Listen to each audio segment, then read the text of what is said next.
श्री परमात्मने नमः। ओम वासुदेवाय नमः।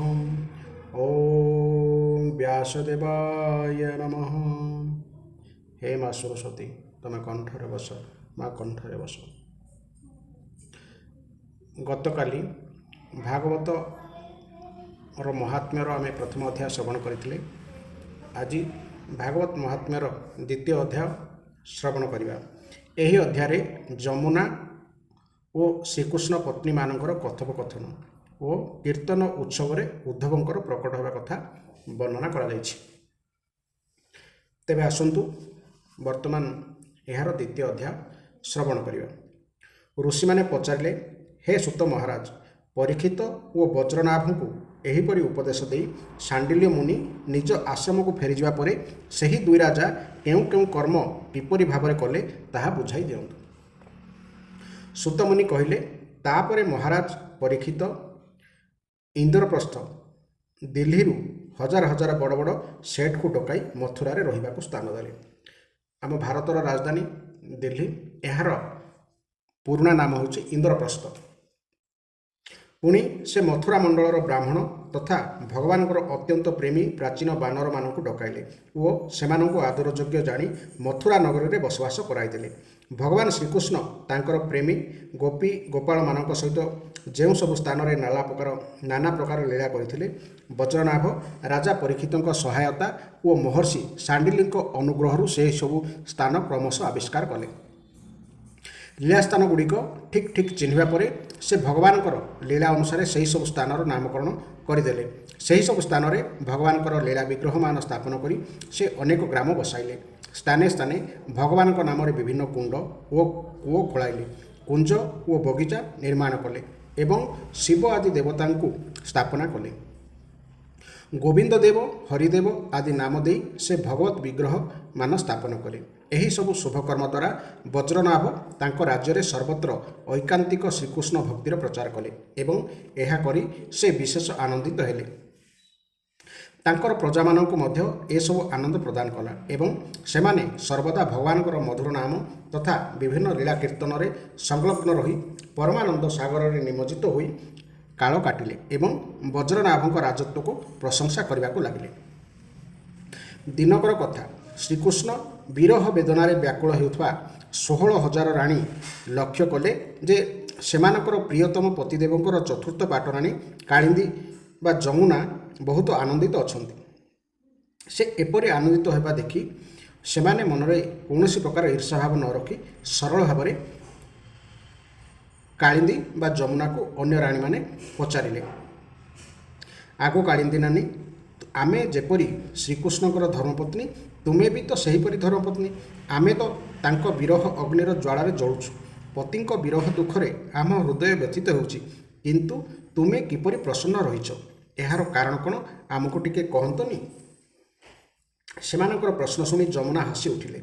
हसु हसु से मने मने भाविले, मो प्रियतमको पत्नी होइथिबारु एमाने भी तो मोर भौणी। एपरि भावी तांकर हृदय दयारे तरळीगला। तेणु से बुझाई कहले, निज आत्मारे ही रमण करुथबारु भगवान श्रीकृष्ण हेउछन्ति आत्माराम एवं श्रीराधा हेउछन्ति तांकर आत्मा। मु जणे दासी रूपे राधांकर सेवा करुछि। तांको सेवा करिवार प्रभावरु ही मते विरह वेदना स्पर्श करि पारु नाही। भगवान श्रीकृष्णଙ୍କର जेते सब राणी अछन्ति से समस्ते हेउछन्ति श्रीराधांको अंशर विस्तार। श्रीकृष्ण और श्रीराधा सर्वदा परस्पर सम्मुखें अछन्ति। सेमानंकर परस्पर नित्य संयोग रही। तेणु श्रीकृष्णकर जो अन्य राणी माने राधांक स्वरूप अंशतः विद्यमान अछन्ति सेमानकु मध्य भगवानकर नित्य संयोग प्राप्त हेउछि। श्रीकृष्ण ही राधा एवं राधा ही श्रीकृष्ण, से ही दुहिंकर प्रेम ही बंशी। राधांकर प्रिय सखी चंद्रावली मध्य श्रीकृष्णଙ୍କ चरणर नखरूपी चंद्रमार सेवारे अनुरक्त रहिथारु चंद्रावली नाम पाइछन्ति। श्रीराधा और श्रीकृष्णଙ୍କ सेवा पई तांको मनरे बड़ बड़ लालसा रहिछि। तेणु से कौनसी भिन्न स्वरूप धारण करती नहीं। ए दृष्टि मु श्रीराधांको ठारे ही रुक्मिणी आदिंको समावेश देखुछि। तुम मानकर मध्य श्रीकृष्ण ठारू संपूर्ण रूपे विजोग घटी नहीं, किंतु तुम्हें माने यही रहस्य को ठीक भावे जानी नथिबारु एते व्याकुल हेउछ। ପୂର୍ବେ ଅକ୍ରୁର ଯେତେବେଳେ ଶ୍ରୀକୃଷ୍ଣଙ୍କୁ ନନ୍ଦ ଗ୍ରାମରୁ ମଥୁରା ନେଇଯାଇଥିଲେ ସେତେବେଳେ ଗୋପୀମାନେ ମଧ୍ୟ ଏହିପରି ଶ୍ରୀକୃଷ୍ଣ ବିରହ ଅନୁଭବ କରିଥିଲେ। କିନ୍ତୁ ତାହା ବାସ୍ତବିକ ବିରହ ନଥିଲା, ତାହା ଥିଲା କେବଳ ବିରହର ଆଭାସ ବା ପ୍ରତୀତି ମାତ୍ର। ସେମାନେ ଯେ ପର୍ଯ୍ୟନ୍ତ ଏହା ଜାଣିନଥିଲେ ସେ ପର୍ଯ୍ୟନ୍ତ ଅତ୍ୟନ୍ତ କଷ୍ଟ ଅନୁଭବ କରିଥିଲେ। କିନ୍ତୁ ଯେତେବେଳେ ଉଦ୍ଧବ ଆସି ସେମାନଙ୍କୁ ବୁଝାଇଦେଲେ ସେତେବେଳେ ସେମାନେ ସତ କଥାଟି ବୁଝିଗଲେ। ଯଦି ତୁମମାନଙ୍କୁ ମଧ୍ୟ ଉଦ୍ଧବଙ୍କର ସତ୍ସଙ୍ଗ ମିଳିଯିବ ତେବେ ତୁମେମାନେ ମଧ୍ୟ ନିଜର ପ୍ରିୟତମ ଶ୍ରୀକୃଷ୍ଣଙ୍କ ସହିତ ନିତ୍ୟ ବିହାରର ସୁଖ ପାଇପାରିବ। ସୁତମୁନି କହିଚାଲିଲେ, ହେ ଋଷିଗଣ, ଯମୁନା ସେମାନଙ୍କୁ ଏପରି ବୁଝାଇ ଦେବାରୁ କୃଷ୍ଣ ପତ୍ନୀମାନଙ୍କ ମଧ୍ୟରେ ବଡ଼ ଲାଳସା ଜାଗି ଉଠିଲା ଯେ ଯଦି କୌଣସି ପ୍ରକାରେ ଉଦ୍ଧବଙ୍କର ଦର୍ଶନ ମିଳିଯାଆନ୍ତା ତେବେ ସେମାନଙ୍କୁ ନିଜ ପ୍ରିୟତମଙ୍କ ସହିତ ନିତ୍ୟ ସଂଯୋଗର ସୌଭାଗ୍ୟ ମିଳିଯାଆନ୍ତା। ତେଣୁ ସେମାନେ ସଦା ପ୍ରସନ୍ନ ରହୁଥିବା ଯମୁନାକୁ ପୁଣି ପଚାରିଲେ। ଶ୍ରୀକୃଷ୍ଣ ପତ୍ନୀମାନେ କହିଲେ, ହେ ସଖୀ, ତୁମର ଜୀବନ ଧନ୍ୟ, କାରଣ ତୁମକୁ କେବେ ବି ପ୍ରାଣନାଥଙ୍କ ବିଯୋଗ ଦୁଃଖ ଭୋଗିବାକୁ ପଡ଼ିନାହିଁ। ଯେଉଁ ଶ୍ରୀ ରାଧିକାଙ୍କ କୃପାରୁ ତୁମର ଅଭୀଷ୍ଟ ପୂରଣ ହୋଇଛି, ଏଥର ଆମେ ମଧ୍ୟ ତାହାଙ୍କର ଦାସୀ ହୋଇଗଲୁ।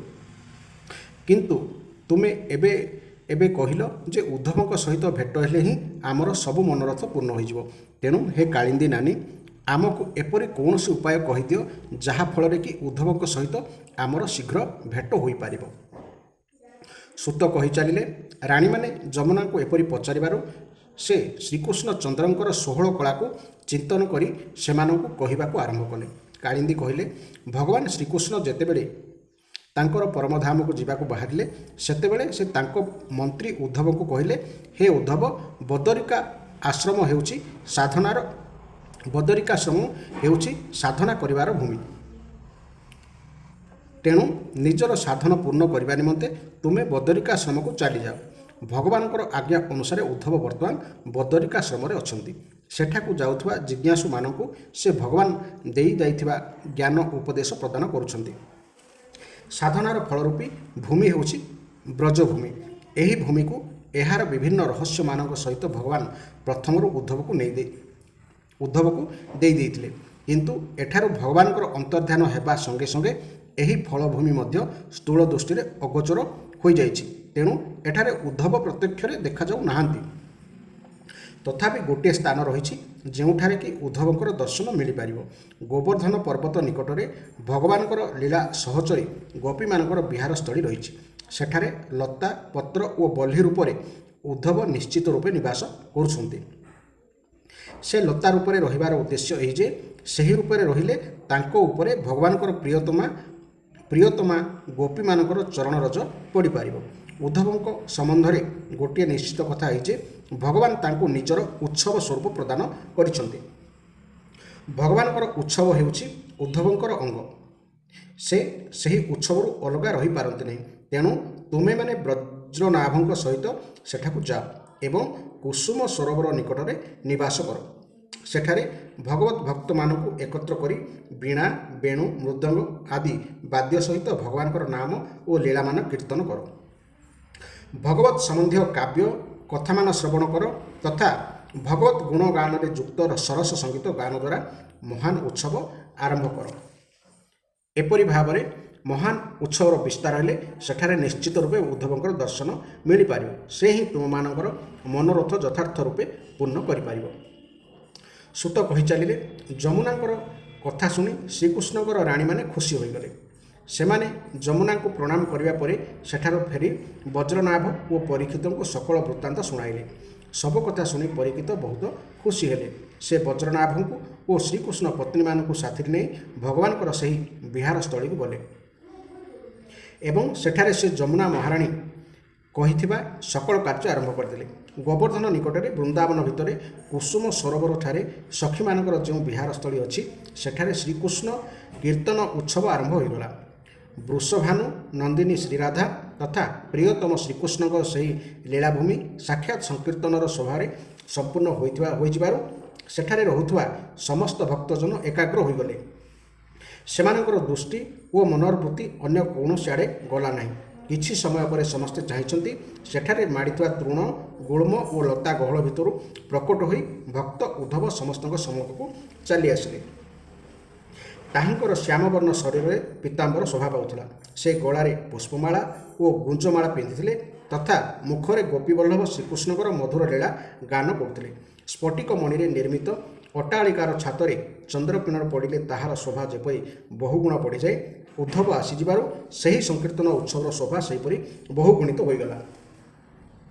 ସମସ୍ତେ ଆନନ୍ଦ ସାଗରରେ ନିମଗ୍ନ ହୋଇ ନିଜର ସବୁକିଛି ଭୁଲିଗଲେ। ସେମାନଙ୍କର ବାହ୍ୟ ଜ୍ଞାନ ରହିଲା ନାହିଁ। କିଛି ସମୟ ପରେ ସେମାନଙ୍କର ଚେତନା ଯେତେବେଳେ ଦିବ୍ୟ ଲୋକରୁ ଓହ୍ଲାଇ ସ୍ୱାଭାବିକ ସ୍ଥିତିକୁ ଆସିଲା, ସେତେବେଳେ ଉଦ୍ଧବଙ୍କୁ ଭଗବାନଙ୍କର ସ୍ୱରୂପରେ ଉପସ୍ଥିତ ହୋଇଥିବା ଦେଖି ସେମାନଙ୍କ ମନୋରଥ ପୂର୍ଣ୍ଣ ହୋଇଗଲା। ତେଣୁ ସେମାନେ ପ୍ରସନ୍ନ ହୋଇ ତାଙ୍କୁ ପୂଜା କରିବାକୁ ଲାଗିଲେ। ଏହି ଥିଲା ଭାଗବତ ମହାତ୍ମ୍ୟର ଦ୍ୱିତୀୟ ଅଧ୍ୟାୟ। ଏବଂ ଏହାପରେ ତୃତୀୟ ଅଧ୍ୟାୟ ଏବଂ ଚତୁର୍ଥ ଅଧ୍ୟାୟ ଶୁଣିବା ପାଇଁ ଚ୍ୟାନେଲଟିକୁ ନିଶ୍ଚୟ ସବସ୍କ୍ରାଇବ୍ କରନ୍ତୁ। ଜୟ ଜଗନ୍ନାଥ, ଜୟ ଜଗନ୍ନାଥ, ଜୟ ଜଗନ୍ନାଥ।